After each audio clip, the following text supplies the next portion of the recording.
Le thème de ce matin, dans notre thématique « Je marcherai encore », j'avais à cœur de ça, alors que je ne connaissais pas la thématique d'Emmanuel, j'avais posé la question lorsqu'on prenait nos dates cet été pour le trimestre qui est là, et j'avais à cœur de prêcher, et c'est ce que je vais faire ce matin, oser rêver et avoir de grands projets, de grands rêves pour l'éternel, de l'ambition pour l'éternel. Et je vous invite à prendre la parole, le texte que l'on va prendre dans Néhémie. Certains connaissent Néhémie, j'ai déjà prêché sur Néhémie, vous avez déjà entendu les prédications, mais ça va bien par rapport à ce que je veux vous apporter ce matin. Néhémie 1, justement, il est question de prière aussi et de jeûne, ça va bien. Prière de Néhémie pour les Juifs. Parole de Néhémie, fils de Hakalia, au mois de Kislev, la 20e année, comme j'étais à Suse, la capitale. Anani, l'un de mes frères, et quelques hommes arrivèrent de Juda. Je les questionnais au sujet des Juifs rescapés qui étaient restés de la captivité et au sujet de Jérusalem. Ils me répondirent, ceux qui sont restés de la captivité sont là dans la province, au comble du malheur et du déshonneur. La muraille de Jérusalem a des brèches et ses portes sont brûlées par le feu. Lorsque j'entendis ces paroles, je m'assis, je pleurais, et pendant plusieurs jours, je pris le deuil. Je jeûnais, je priais devant le Dieu des cieux. Amen. Et le verset 11, qui est aussi prévu, parfait.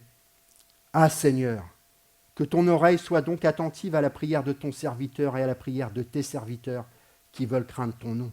Donne aujourd'hui du succès à ton serviteur et fais-lui obtenir la faveur de cet homme. J'étais alors échanson du roi. J'ai toujours eu à cœur de partager sur les rêves, sur l'ambition pour le Seigneur, sur les projets. J'ai déjà fait des messages comme ça. Mais il y a un moment donné où j'ai été touché. J'ai été touché lors du mariage d'Isabelle et Eric, oui, par le pasteur Damien. Alors que cette cérémonie était belle, et le pasteur, à un moment donné, s'est appuyé sur le profil du couple. Chacun, Isabelle et Eric, sont entrepreneurs au niveau professionnel, sont des indépendants, donc sont des chefs de projet et sont dans l'action, professionnellement. Et ce pasteur de rappeler l'importance d'avoir un rêve. Et ce message m'a touché profondément. Évidemment que c'était adressé pour eux, parce que c'était le centre du mariage, c'était votre cérémonie. Mais moi, où j'étais, je m'en rappelle encore, j'ai vibré ce moment-là. Oui. Ce pasteur a dit, et j'ai noté cette citation lorsque je suis rentré le soir, après le mariage et après le vin d'honneur, je suis allé dans mon petit bureau et j'ai noté 2-3 choses. Et celle-ci est importante. Un rêve connu non vécu est un rêve perdu. Un rêve connu non vécu est un rêve perdu. Je veux croire que le Seigneur dépose dans nos cœurs des rêves, des projets, pour nous amener à aller de l'avant, pour accomplir sa volonté, pour porter du fruit. D'ailleurs, chaque fois qu'il désire, notre cher Seigneur, accomplir quelque chose de significatif, il dépose dans le cœur d'un homme, d'une femme, un rêve, quelque chose de spécial. Le Seigneur aime tant utiliser celles et ceux qui ont une ambition pour lui, qui n'ont pas froid aux yeux, qui n'ont pas peur de regarder et qui ne regardent pas leur propre intérêt, qui n'ont pas peur de la réputation, de ce que les autres pourraient penser. Oui, il utilise celles et ceux qui osent rêver, se battent pour leurs projets et qui proclament sans cesse « Mon Dieu est capable de tout, mon Dieu est capable de tout ». Il n'y a pas si longtemps que ça, on a chanté « Le Dieu de l'impossible ». Et bien lorsqu'on est un rêveur, on dit « Mon Dieu, c'est le Dieu de l'impossible, mon Dieu est capable de tout ». Amen. Amen. Que par le biais, oui, de ce message, on puisse retrouver l'envie de rêver. Parce que pour différentes raisons, peut-être, certaines, à un moment donné, ont oublié certains les rêves, les ont mis peut-être de côté. Si on est honnête ce matin, on peut peut-être dire, c'est vrai, il y a certains rêves que j'ai mis de côté, pour telle ou telle raison. Et cela est bien dommage, j'ai envie de vous dire. À mesure que le temps passe dans la vie de certains chrétiens, il y a peut-être une lassitude, il y a peut-être de l'ennui, il y a peut-être de la routine. Certains perdent peut-être la joie de vivre leur foi, la joie de vivre le service pour l'Éternel. Un chrétien qui ne rêve plus est un chrétien qui est triste, je me permets de le dire, et qui n'accomplira pas beaucoup d'actions. Que par le biais de ce message, oui, le Seigneur puisse nous parler, que vous puissiez retrouver l'envie et la force de rêver. Retrouvons la force de rêver pour le Seigneur. Faire face aux oppositions, aux empêchements. Parce que lorsqu'on rêve et lorsqu'on a des projets, il y a des empêchements. Les rêveurs n'acceptent pas un non comme une réponse définitive. Une contrainte passagère, une opposition, des critiques ne signifie pas la fin du projet. Connaître des difficultés dans la réalisation et même dans l'initiative ne veulent pas dire que l'on fait forcément fausse route. Ils et elles, les rêveurs, les rêveuses, n'ont jamais laissé un non dicter leur vie ou leur service pour Dieu. Combien de fois sommes-nous freinés, soyons honnêtes, par un NON, par un non? C'est non, donc j'y vais pas. Non à une initiative, non à un projet, non à un rêve. Luc Dimond disait « Ce n'est pas parce que l'on nous dit non aujourd'hui que ce non est définitif ». Et il disait encore « D'ailleurs, les plus grandes réalisations ont très souvent essuyé un non au départ. » Les grandes réalisations ont très souvent essuyé un non au départ. À l'automne 2021 est sorti un film, Eiffel. Peut-être que certains l'ont vu ici. Oui, je l'ai vu 2 fois. Une fois au cinéma, une fois à la maison. Je vous l'accorde, c'est peut-être un peu romancé, mais je vais utiliser ce film pour vous parler. Ce qui m'interpelle lorsque je vois l'œuvre d'un Eiffel, et particulièrement avec la tour, c'est l'entêtement à ne rien lâcher. Un entêtement dans le bon sens du terme. L'histoire de cette tour, 2 ingénieurs de l'entreprise de Gustave Eiffel imaginent une tour métallique en 1884 en vue de l'exposition universelle de 1889 à Paris. Et pour l'exposition, un concours fut lancé afin d'étudier la possibilité d'élever sur le champ de Mars une tour, une base de 125 mètres et plusieurs centaines de mètres de hauteur. À la fin, ça fera 300 mètres de hauteur. Les contraintes, parce qu'il y en a eu des contraintes, il y en a eu des difficultés. N'oublions pas que ce dossier fut choisi parmi 107 autres projets. Il n'était pas tout seul, ce dossier-là. Et puis les contestations étaient nombreuses. Et les contestataires étaient un groupe divers, varié, composé d'artistes, d'écrivains, d'architectes, de compositeurs. Et selon eux, l'art français était menacé. L'histoire française était menacée, parce qu'il s'agissait d'une œuvre inutile, monstrueuse, et qui ne perdurerait pas dans le temps. On peut en sourire aujourd'hui. Mais on pouvait aussi s'y opposer par crainte de nombreux décès, avec les chantiers d'envergure. Et puis les différentes périodes de travaux n'étaient pas simples. Je ne souhaite pas les détailler, mais lorsqu'on voit le film, on voit qu'avec la Seine à côté, c'était pas simple, avec l'eau qui montait. Et il y avait des difficultés. Et puis Eiffel, il a connu encore d'autres épreuves, des grèves des salariés qui voulaient être augmentées. Et lorsqu'on voit cela, on dit une des forces d'Eiffel, c'était de savoir s'entourer de meilleurs, d'avoir des coéquipiers qui étaient capables. Mais une autre de ses forces, qui était déterminante, était de ne jamais abandonner. Il n'y avait pas seulement le génie chez Eiffel, il n'y avait pas seulement le génie et la capacité technique chez ses collaborateurs, mais il y avait aussi la persévérance. Et j'ai envie de vous dire et de nous dire, le potentiel que l'on peut avoir les uns les autres, le potentiel sans la persévérance n'est rien. Oui, il y avait du génie, mais il y avait une persévérance. Et cette tour a été construite en un temps record. 2 ans, 2 mois, 5 jours. De fin janvier 1887 à fin mars 1889. Elle fut décriée, on s'y opposait, on la refusait. Mais quel monument! On l'apprécie ou pas, chacun a son avis. Je ne suis pas là pour vous convaincre que c'est la plus belle tour, que c'est le plus beau monument du monde. Mais quel monument pour Paris, quel monument pour la France, quel monument aux yeux du monde. Parce qu'un homme avait un rêve, il a été jusqu'au bout. Il y a là une force de conviction. L'individu est convaincu d'avoir raison, d'avoir fait le bon choix, d'avoir pris la bonne direction. Et à partir de ce moment-là, plus rien ni personne ne l'arrêtera plus. Tout peut être défavorable à ce genre de personnage. Et malgré tout, celui-ci continue parfois seul, et parfois seul contre tous. Il n'est pas seulement seul, ou c'est dur d'être seul, mais on s'oppose à lui, c'est-à-dire seul contre tous. Ce genre de films, de biographies, me font du bien. Lorsque je vois de tels films, je sors encouragé, je me permets un terme, je ressors galvanisé. Les chrétiens, c'est un constat, ce n'est pas du tout un jugement. Les chrétiens manquent parfois d'entêtement, un bon entêtement souhaité par le Seigneur. Pour l'exprimer autrement, il s'agit tout simplement de persévérance.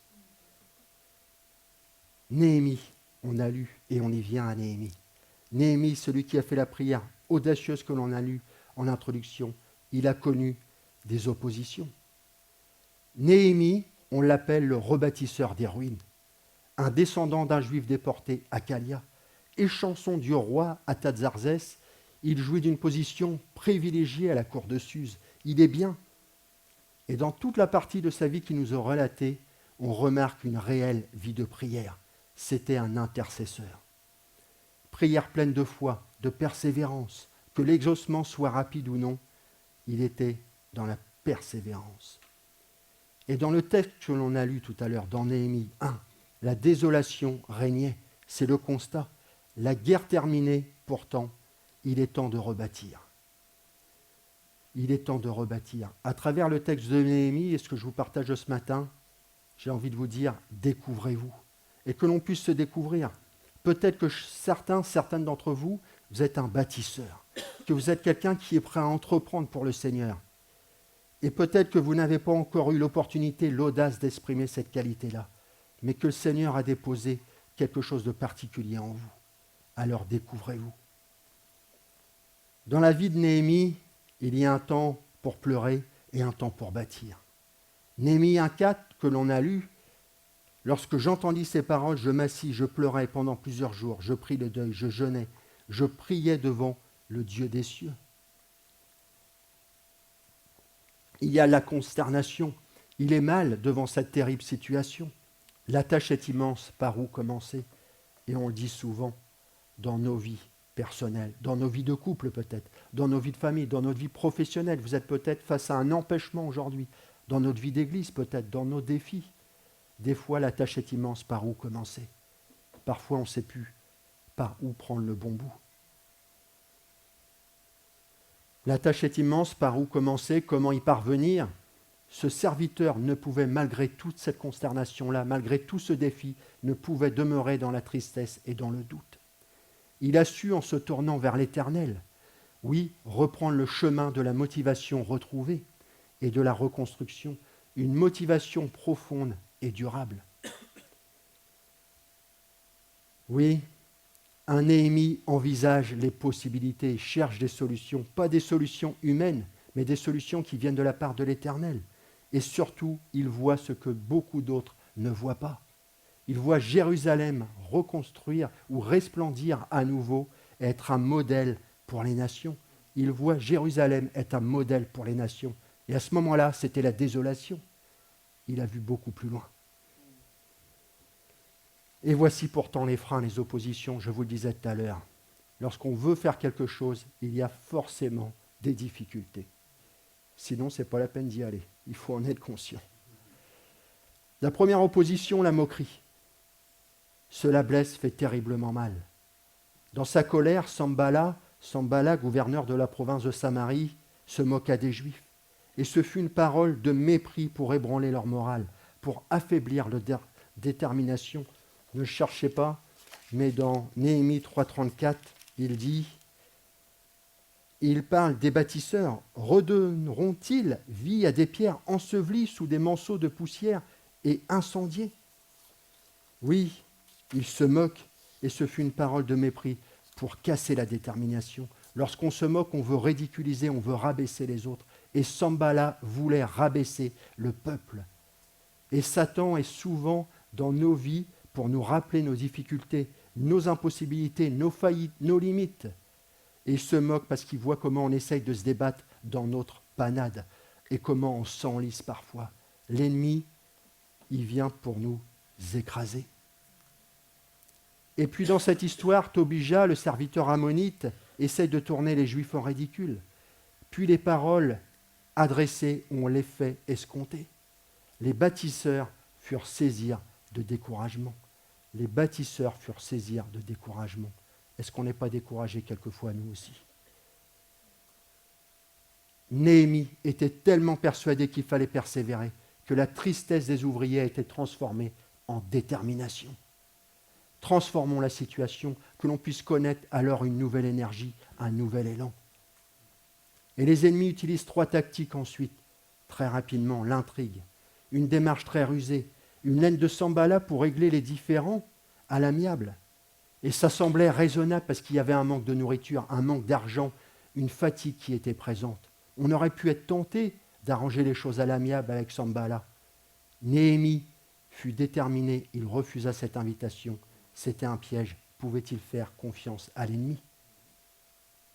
Que nous puissions avoir du discernement lorsque nous sommes dans les projets et lorsque nous avons des difficultés.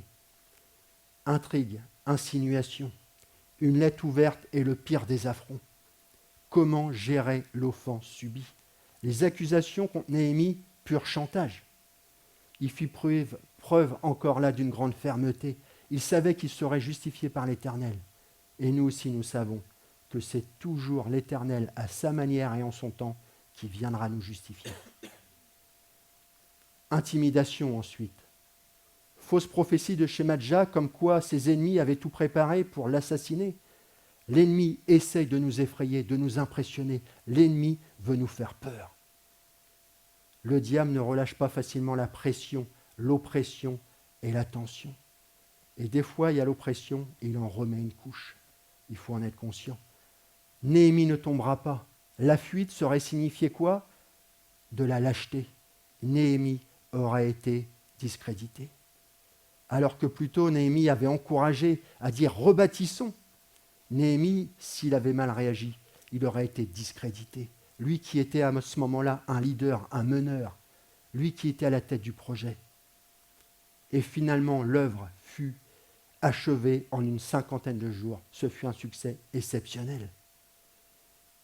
Avant d'approfondir, et j'aimerais vous parler ce matin de l'état d'esprit du bâtisseur, de l'entrepreneur, d'autres empêchements. Il y a souvent de l'incrédulité à l'égard des bâtisseurs. On doute de leur projet, on doute de leur capacité à aller au bout. Combien, et c'est encore là un constat, parce que j'aime bien analyser, j'aime bien réfléchir, combien, je me suis dit, combien de projets dans les églises auraient pu aller au bout, peut-être, si on y avait un peu plus cru, si on les avait peut-être un peu plus soutenus dans la prière, si on avait peut-être aidé davantage de façon pratique et active, peut-être que certains projets auraient pu aller au bout. C'est un constat, que ce soit une leçon pour notre avenir. Ne laissons personne déterminer la mesure de nos rêves. Il y aura en effet des difficultés, même des chrétiens intègres, de bonne volonté, qui inconsciemment, involontairement, rabaisseront, minimiseront nos rêves. Et peut-être que certains nous feront peur de façon exagérée. Bien sûr, lorsqu'on a un projet, on a besoin d'écouter aussi les conseils des autres, des conseils qui peuvent être avisés, inspirés, mais peut-être que certains nous feront peur de façon exagérée. Et puis il y a la peur et l'indécision du serviteur lui-même. Le doute a-t-il remplacé la foi et le rêve ? Bien sûr que nous croyons que notre Seigneur peut tout faire, qu'il est le Dieu de l'impossible, qu'il est le Dieu des miracles. On a encore chanté des belles choses ce matin. Mais malheureusement, parfois, nous attendons à ce qu'il ne fasse rien ou pas grand-chose. Et on s'est habitué et on a accepté cela. Et on s'est dit, c'est comme ça la vie d'église, c'est comme ça la vie avec le Seigneur. Non, je crois que notre Dieu est le Dieu de l'impossible et qu'on ne s'habitue pas à ce qu'il ne fasse rien ou pas grand-chose. Je refuse cela.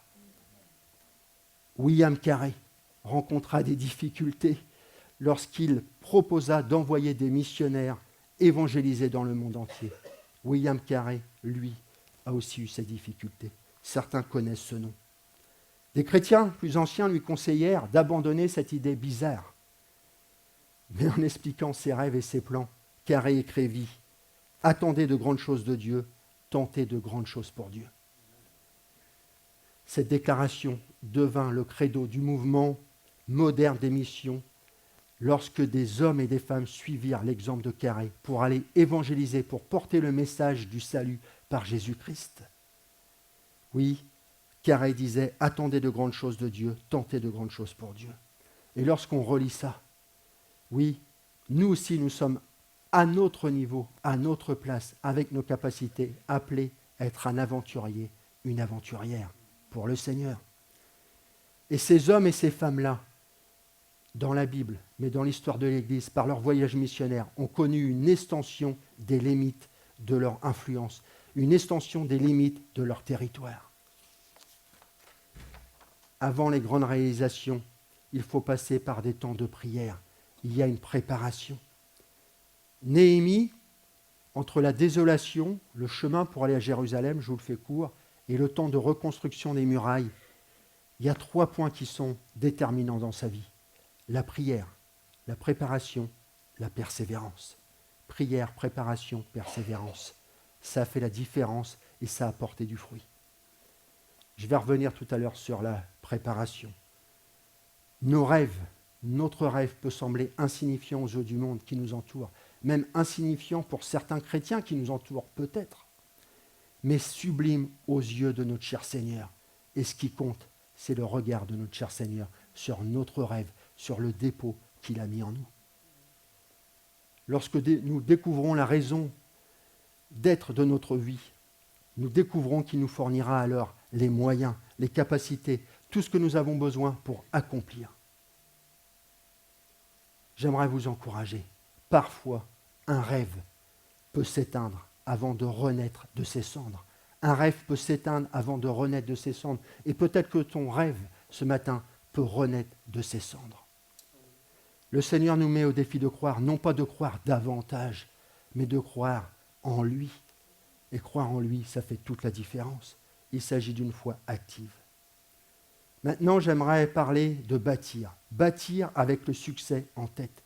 Néhémie 1:11, prière audacieuse. Mais quelle audace de dire à Dieu, donne aujourd'hui du succès à ton serviteur. Il ne pense pas seulement accomplir une œuvre, la reconstruction des murailles, mais il veut l'accomplir avec succès. Il part en vainqueur. Si souvent nous pouvons peut-être partir et commencer quelque chose avec une mentalité de défaitiste. On va essayer, on va voir. Puis voilà. Et ça ne fonctionnera pas bien longtemps si on ne part pas avec cette mentalité de vainqueur. On regardera longtemps les quelques briques posées au début. Vous savez, quelquefois on veut construire quelque chose, puis on abandonne, parfois vite. Et dans la situation de Néhémie, je me suis dit, mais les briques, ou dans nos vies, dans nos projets, les quelques briques, elles peuvent être belles. Ça fait un bel ensemble, ça rend pas si mal. Il n'y en a pas beaucoup, mais ça rend bien. Oui, mais ce n'est quand même pas la construction que le Seigneur nous a demandé. Il veut voir un ensemble. Il ne veut pas voir seulement quelques briques bien posées au début. Pensez en termes de possibilités. Lorsqu'on pense à un Noé, à un Néhémie, un Paul ou d'autres, on voit qu'ils parlaient une langue rare, en voie de distinction de nos jours, une langue que nous devons retrouver toutes et tous, le peuple de Dieu, la langue du possible. J'ai un jour lu que dans le jargon des alpinistes, le terme summiters est donné à ceux qui atteignent les hauts sommets tels que les 8000 mètres de l'Himalaya. Certains hommes et femmes de la Bible ont été des summiters spirituels. Ils ont été hauts, très hauts. Ça n'a pas été simple, mais ils y sont allés. Et ces individus-là voient toujours plus loin, toujours plus haut. Et lorsqu'on pense à des missionnaires, lorsqu'on lit des ouvrages, certains sont inspirés, et je veux croire qu'ils sont bien inspirés, ils se disent implantation à tel endroit, et ils se disent le Seigneur va pourvoir, va intervenir, il va pourvoir aux besoins, une porte va s'ouvrir. Pensons davantage en termes de possibilités. Cela pourrait changer notre existence, notre vie spirituelle, cela pourrait changer notre vie d'église. Oui, des choses pourraient changer dans le royaume si on pensait davantage en termes de possibilités. Il s'agit d'une langue qui est rare, formidable, que l'on doit apprendre, développer. Et cela permettra sûrement de triompher de bien des montagnes, de bien des obstacles, de bien des empêchements. L'équilibre maintenant. Je dis souvent, quel que soit le sujet, et ceux qui me connaissent en groupe de maison, pour certains sujets, je dis, dans tous les domaines, il faut un équilibre. Certaines personnes, vous êtes d'accord avec moi, ont toujours peur d'entreprendre quelque chose. Puis il y en a d'autres qui sont des grands rêveurs, qui veulent faire, qui veulent vivre des grandes choses. Puis des fois, ils n'y vont pas forcément. Puis il y a ceux qui rêvent et puis qui y vont, mais qui n'ont pas préparé. On dit souvent avec humour, mieux vaut vivre ses rêves que rêver indéfiniment sa vie. Mieux vaut vivre ses rêves que rêver indéfiniment sa vie. Il y en a qui rêvent toute leur vie de telle ou telle chose, mais qui jamais ils ne vont prendre une décision, qui seront toujours dans l'indécision et qui jamais ne vont se lancer. Vous l'aurez compris dans mes propos précédents, tout doit être réfléchi, tout doit être calculé, est issu d'une vie de prière accompagnée de sagesse. Et là encore, dans le texte de Néhémie tout à l'heure et dans ce qu'Emmanuel a dit, dans les projets l'on peut avoir, il faut passer par ce qu'on va vivre cette semaine, des temps de jeûne et de prière. Les fameux alpinistes que je citais tout à l'heure ne grimpent pas non plus inconsidérément des montagnes hautes et dangereuses. Et j'ai un magazine que je reçois et que j'aime bien un petit peu regarder avec un abonnement SoFoot. Vous savez, je ne cache pas, j'aime bien le sport, j'aime bien regarder ce qui est un peu d'aventure. Et puis lorsqu'on lit un petit peu les exploits de ces alpinistes, de ces montagnards, de ces surfeurs aussi, on voit qu'avant toute chose, ils travaillent, ils réfléchissent, ils prennent le temps. Tout est préparé, tout est calculé. Les grimpeurs savent où ils vont placer leurs pieds, ils connaissent aussi la prise pour leurs mains. C'est-à-dire qu'il y a un vrai travail qui est réalisé. Il y a une stratégie. Et les surfeurs aussi, je pense, et il y a un surfeur qui me regarde là, donc il sait exactement sur quelle plage, quelle mer il peut aller affronter et quelle vague il doit prendre ou ne pas prendre. Oui, il y a un chemin qui est détaillé pour les alpinistes, la sécurité avec les harnais, la météo qui est étudiée avec une certaine technologie, le risque est au préalable minutieusement étudié. Ce que j'ai envie de vous dire, c'est ayez des rêves, ayez des projets, mais ne vous lancez jamais à l'aventure n'importe comment. Une nouvelle citation de Luc Dumont qui va bien. Ce qui discrédite la foi parfois, c'est qu'il y a des gens très intelligents qui ne prendront jamais de risques et qui vont prêter leur parapluie les journées ensoleillées. Dumont de dire encore, d'autres seront les premiers à se lancer dans n'importe quelle aventure, mais ne réfléchiront jamais. Dieu peut faire de grandes choses avec un individu qui a su marier l'intelligence à l'audace de prendre des risques. Dieu peut faire des grandes choses avec un individu qui a su marier l'intelligence à l'audace de prendre des risques. Comme les Summiters, disait Dumont, prenons des risques intelligents. Il nous faut un juste équilibre. Lorsque je préparais ce message, et encore tout récemment, parce que ça m'arrive au crayon à papier de rajouter une ou deux idées, j'ai repensé, avec un peu de nostalgie, parce qu'il y a bien longtemps, lorsque j'étais responsable au niveau des Royal Rangers et aussi du groupe de jeunes à Dieppe, donc le temps passe, et on préparait avec un ou deux co-responsables et puis quelques jeunes qui arrivaient, on était dans la cuisine, on préparait des petites choses, puis à un moment donné, je ne sais pas comment la conversation est arrivée, il y a une co-responsable qui se met à parler de Cédric. Mais pourquoi elle dit ça? A dit comme ça à Lens, c'était un beau compliment d'ailleurs, j'ouvre une parenthèse, les compliments on aime bien, on n'en reçoit peut-être pas assez, mais on aime bien plutôt qu'une critique. Un beau compliment, et elle dit comme ça, Cédric a les pieds sur terre et la tête dans le ciel.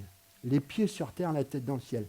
Puis j'y pensais il n'y a pas longtemps, ma vie a passé, je ne sais pas si ça a toujours été le cas, les pieds sur terre, la tête dans le ciel.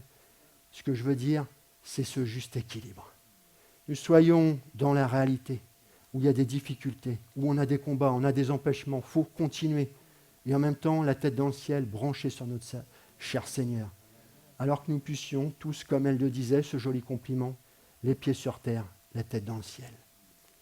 Nourrir le rêve qui est en nous. Travailler, se préparer, se former encore et encore. Et j'aimerais vous encourager, même les plus anciens. À tout âge, je peux encore apprendre. À tout âge, je peux encore me former. À tout âge, je peux être équipé. À tout âge, je peux être un serviteur, une servante de Dieu. Calculer la dépense. Toujours calculer la dépense. Prendre en compte les contraintes et aussi les sacrifices à faire. Ce n'est pas lorsqu'on se met en route et que ça devient difficile qu'il faut dire « ben mince, il y avait les sacrifices à faire ». Non, les sacrifices, il faut les calculer et les connaître avant. Et recevoir les stratégies, le plan inspiré du Seigneur, s'organiser. Remettre le rêve au Seigneur et recevoir ses conseils. Et peut-être le conseil de frères et de sœurs qui sont à côté, qui peuvent être inspirés par le Saint-Esprit et qui peuvent vous aider et qui peuvent compléter le conseil du Seigneur. La clé est de marcher en s'appuyant sur la parole, sur les promesses du Seigneur. On l'a prié ce matin, on a chanté les promesses du Seigneur. Les promesses du Seigneur dans la parole, mais peut-être que vous avez reçu par un don prophétique, par un temps spécifique, une parole pour vous, une promesse particulière. Ce que l'on bâtit, j'aimerais aller plus loin. Ce que l'on bâtit peut avoir une grande influence, peut avoir une influence qu'on ne peut même pas imaginer. L'influence peut être bien plus grande que l'on ne pourrait réfléchir, imaginer. Néhémie 9.3, je ne vais pas le reprendre. Il y a la confession des péchés. C'est-à-dire qu'à un moment donné, le peuple revient à Dieu et est dans la repentance. Il y a la confession des péchés. C'est fort. Néhémie avait pour projet initial, vous l'avez compris, la reconstruction des murailles. Et finalement, on a quoi? On a la reconstruction, on a la restauration de la communion du peuple avec l'Éternel. Ce n'est pas rien. Et on a un réveil. Lui, il avait pensé à la reconstruction. Dieu permet la restauration et le réveil. Amen. Notre Seigneur peut faire infiniment plus que tout ce que nous demandons ou pensons. C'est la parole d'ailleurs, dans le Nouveau Testament qu'il dit. Dans la période délicate, dans la consternation, dans le passage que l'on a lu au début, dans la consternation de Néhémie, il ne pouvait pas se douter que les gouttes de sueur de son front se transformeraient, seraient comme des semences de réveil pour le peuple. Il a souffert, Néhémie. Oui, mais il y a eu du fruit. On constate là la générosité de notre cher Seigneur. Oui, le Seigneur peut faire beaucoup plus que ce qu'on ne peut imaginer. Dans un ouvrage, Luis Palau raconta qu'il avait environ 17 ans lorsqu'il commença à prendre au sérieux la Bible. Et puis il y a un verset qui le dérangeait. Quelle honnêteté de Luis Palau de dire, Jean 14, 12, les paroles de Jésus, « En vérité, je vous le dis, celui qui croit en moi fera lui aussi les œuvres que je fais. » Luis Palau de dire, lorsque j'étais adolescent en Argentine, je me sentais frustré dans mon désir d'évangéliser ceux qui n'étaient pas sauvés. Et il pria ainsi cet homme. Seigneur, il y a des millions de gens de rien que dans ce pays, c'est-à-dire des gens qui ont des besoins. Et pourtant, nous sommes là dimanche après dimanche à faire la même chose avec les mêmes gens. Nous devons sortir de nos limites. Et c'est ainsi que nous avons commencé à prier, disait Palau. Le Seigneur, Seigneur, fais-nous partir d'ici, fis quelque chose, sers-toi de nous. Lentement dans mon cœur et dans celui des autres, une ambition se mit à grandir, celle d'atteindre des millions de gens. Certains de mes rêves étaient si démesurés, disait ce serviteur, que je n'en parlais à personne, sauf à ma mère. Et sa mère, de l'encourager, d'encourager son équipe en disant « Vous n'avez pas besoin d'un message spécial du Seigneur. Le Seigneur a donné, il y a de ça des siècles, le commandement d'aller prêcher la bonne nouvelle au monde. Allez-y, n'attendez pas d'instructions supplémentaires. Allez-y. » Et Palau de dire, nous avons commencé à évangéliser. Nous avons commencé à évangéliser lentement, sur une petite échelle. Aujourd'hui, disait-il dans son ouvrage, je suis toujours stupéfait de voir combien de nos grands rêves le Seigneur a réalisés en à peine 20 ans. Luis Palau décrire il y a de ça plus de 30 ans. Par la grâce de Dieu, nous voyons certains de nos rêves devenir réalité. Et là, il nous défie, Palau, de dire dans cet ouvrage, et toi, attends-tu de grandes choses? Ou bien restes-tu assis à attendre? Rêve un peu, pense aux 3 milliards d'hommes et de femmes. C'était il y a plus de 30 ans maintenant, il y en a beaucoup plus, je vous l'accorde. Pense aux 3 milliards d'hommes de notre génération qui n'ont pas encore entendu parler de l'Évangile. Dresse des plans d'action et tente de grandes choses pour Dieu aujourd'hui même. Nous n'avons pas toutes et tous ce même potentiel, on le répète souvent. Nous n'avons pas forcément toutes et tous ce même équipement. Nous n'avons pas toutes et tous la même vision. Mais chacun avec notre vision, ça se complète. Je referme cette petite parenthèse. C'est que chacun puisse bâtir ce qui lui est demandé à sa place, avec ses capacités, même si c'est petit, même si ça vous semble rien du tout. Que chacun puisse bâtir ce que le Seigneur a mis en lui. Le rêve, le projet, la mission, le bon dépôt. Et je lisais hier soir, et le temps passe, je vais essayer de faire court, mais vous partagez qu'hier soir, je lisais sur Internet la biographie, et avec émotion, je lisais la biographie de Luis Palau, cet homme qui avait rêvé d'évangéliser des millions de personnes.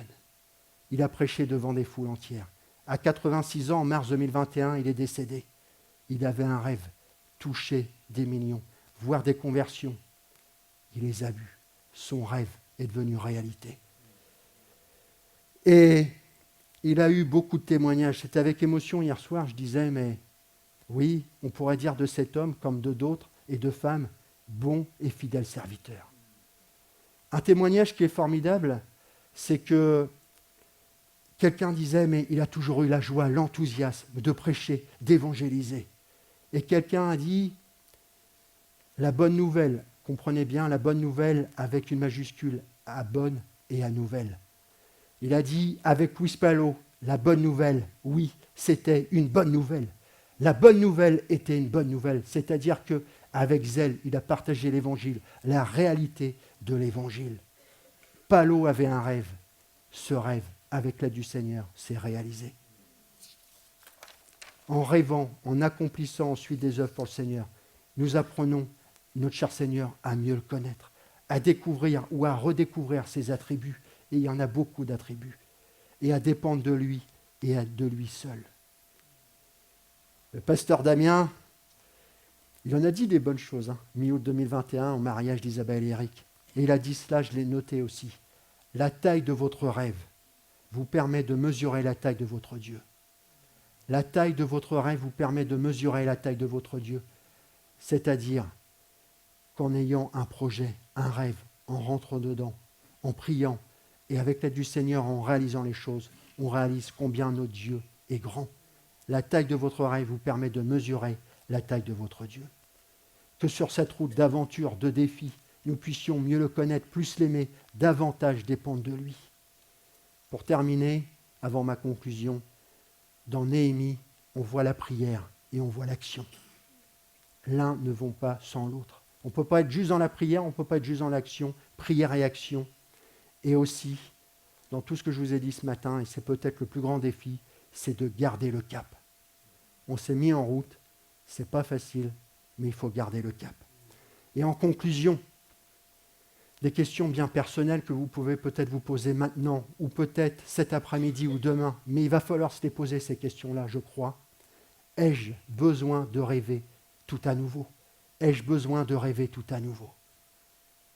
Mes rêves sont-ils enfouis et oubliés pour toujours? Et peut-être que quelquefois, pour telle ou telle raison, je le disais en introduction, on a mis nos rêves de côté. Mais peut-être que ces rêves-là, il faut réfléchir. Où ils sont, tes rêves? Et en ai-je à tort fait le deuil? Et je sais que quelquefois, il y a des gens autour de nous qui veulent nous donner des bons conseils qui sont bien intentionnés. Mais je sais que pour un certain domaine, un jour, quelqu'un m'a dit « Fais le deuil de ce rêve ». Je n'ai jamais été convaincu. Notre Seigneur souhaite peut-être restaurer certains de nos rêves, souhaite peut-être les rafraîchir, même les renouveler, parce que c'est le Dieu de la créativité. Il veut peut-être renouveler ton rêve, notre rêve d'église aussi. Notre vie n'est pas finie tant que le Seigneur ne l'a pas décidé. Quel que soit ton âge, quelle que soit cette situation, ce n'est pas fini avec le Seigneur. C'est un encouragement. Il est toujours à la recherche de chrétiens, de chrétiennes, capables, désireux de lui être associés dans la réalisation de ses plans. Et pour terminer, une dernière citation. Il a été écrit « Tout est possible à celui qui rêve et qui place Dieu au centre de ses rêves. » Tout est possible à celui qui rêve et qui place Dieu au centre de ses rêves. Peut-être qu'on peut prendre un dernier chant.